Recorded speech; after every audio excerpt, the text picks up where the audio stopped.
welcome to our last yoga board in the series about the 5 Vayus. So we went through Prana Vayu, Apana Vayu, Samana Vayu.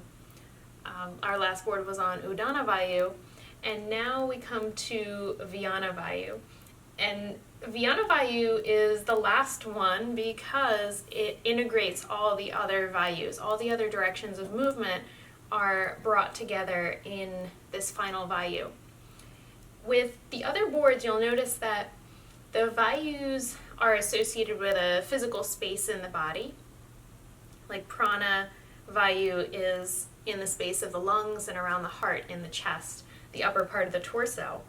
But VYANA Vayu, because it is the integrating force, it's the integrating movement, the direction of movement is really from the center of the body out toward the periphery, but it is everywhere. It's all encompassing with the body.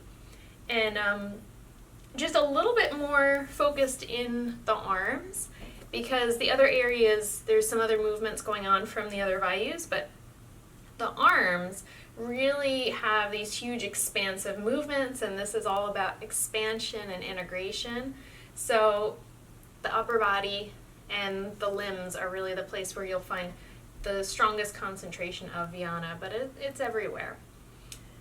For the characteristics of this Vayu, expansion is the first one that I put on the list there because it has that central movement out toward the periphery. But circulation, in terms of the physical body, the organ systems that we associate with VYANA, is the movement of blood in the arteries and in the veins, that circular movement of blood, which brings oxygen, it brings nutrients, and then it takes away waste products. So it's constantly renewing and then getting rid of what we don't need. And you can see that as being connected to the process of prana drawing in and apana letting go. What we need to draw in, what we need to release. Same process is going on in the circulatory system. And then kind of the forgotten branch of the circulatory system that I always like to make sure makes its way in there is the lymphatic system. The lymphatic system moves in a different direction. It goes from the outside of the body toward the center, toward the collarbones eventually. But it is part of this overall process of moving things through the body. It gets rid of fluid, it gets rid of cellular waste, things that the veins aren't able to pick up and get rid of. The lymphatic system is responsible for that. So then moving to the less tangible aspect of the body, our energy, making sure that there is a free flow of energy throughout the entire system, that it's not getting stuck in any certain area, that we're not just focusing on one part of the body, and that our energy is managed properly throughout the day so that in the morning our energy ramps up and then we can do what we need to do throughout the middle of the day, and then toward the evening that our energy decreases so that we can go into a restful sleep, keeping that cycle going. And the other word that we talk about with VYANA Vayu is pervasiveness, that it is everywhere. It's the integrating force. It brings all the other Vayus together, make sure that they are working in harmony and that there's a balance between them. Distribution. So like I was saying with the blood, making sure that after Prana Vayu has done the job of drawing in food, drawing in water, drawing in any sensory information that we need to take in, then that is digested by Samana Vayu. And then after Samana Vayu digests it, VYANA Vayu is what takes those nutrients broken down into their components, make sure that it goes to the area in the body where it is needed, and then through that return circulation, Apana Vayu is going to make sure that whatever we have used and we no longer need to hold on to is released. So you can see how we go in a certain order when we talk about the Vayus, just because it helps with the overall understanding of how they interact with each other. That's why we say VYANA for last. So the blood, the lymph, the energy, distributing everything. Coordination is the next one on the list. And coordination of the parts of the limbs, like we were talking about earlier, making sure that when you're doing asana, or even just walking, that you're swinging your arms and you're moving your feet and that whole movement is coordinated. Just something as simple as walking really takes a tremendous amount of focus and precision from our nervous system to execute that movement properly. And you'll start to notice that if you've ever seen someone who has had a stroke or a neurological condition trying to relearn how to walk. It's really a complicated process. So it takes a huge amount of coordination.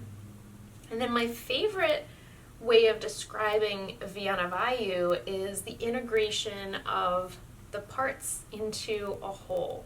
So instead of just working on an arm or on a leg or a foot, we're looking at the body as an entirely integrated system. Muscles, bones, nervous system, circulatory system, skin, everything. Because we really can't take one part of the body and just impact that one system or just impact that one muscle or that one joint. We are so interconnected that when you're working on one thing, you can't help but have an effect on the other systems as well. And that's important to remember, because even when I teach anatomy and physiology for yoga students and yoga teachers, we look at the body in a simplified version. We break it down into body systems so that we can study it, learn about it, and then later try to put it together into the whole. But that process of putting the pieces together is so important. Understanding that the body doesn't work in isolation, the systems don't work in isolation, they all work together and impact each other. So in our yoga practice, when we're doing asana, the way that we cultivate VYANA VAYU and strengthen that integration and that full body movement is through a lot of standing practice. Because if you think about what happens in the standing poses, specifically the sun salutations, it is an integration of everything, of balance, of the arms and the legs and the core and our vestibular system and our circulation. After you do a few rounds of the sun salutations, you can become very aware of your heart beating and pumping the blood throughout the body. The movement of the joints during a sun salutation is going to impact the lymphatic system. It's going to put pressure into the lymph nodes to create more movement in that system. And you know that after you do a few sun salutations, there's this feeling of rejuvenation, that your energy level has lifted and you feel light and you feel more mobile. There's a stronger awareness of the body as a whole, where sometimes when you're sitting for a while and then you go to get up, you can feel that things are a little bit stuck or stiff. The circulation in your hands and your feet might not be that great. You might be cold at your extremities because the system is not well integrated during that time. Whereas when you go through a sun salutation or you do a series of standing asanas afterwards, usually you're much more integrated. The breath work that we're using for this practice are a couple different variations of alternate nostril breath. At the beginning of the practice, we're doing a stronger alternate nostril breath where we actually put a little bit of effort toward the breath, but just in one direction. So we inhale and exhale, inhale, exhale, inhale, exhale, take a rest, and then we switch in the opposite direction. We inhale, exhale, inhale, exhale, and then last one, inhale and exhale. And of course I was doing that a little bit faster, but it's a stronger breath than what we typically do for the alternate nostril Nadi Shodhana kind of practice. But then at the end of the practice, before we go down into Savasana, then we do the slower alternating back and forth where we inhale, change sides, exhale, inhale, change sides, exhale. And that is a very integrating breath. If you think about in the subtle body study in yoga, the alternate nostril breathing is really strongly associated with the nadis, with the energy channels through the body. And alternating the nostril that you breathe is going to create balance and free flow of energy throughout the body. It's very integrating.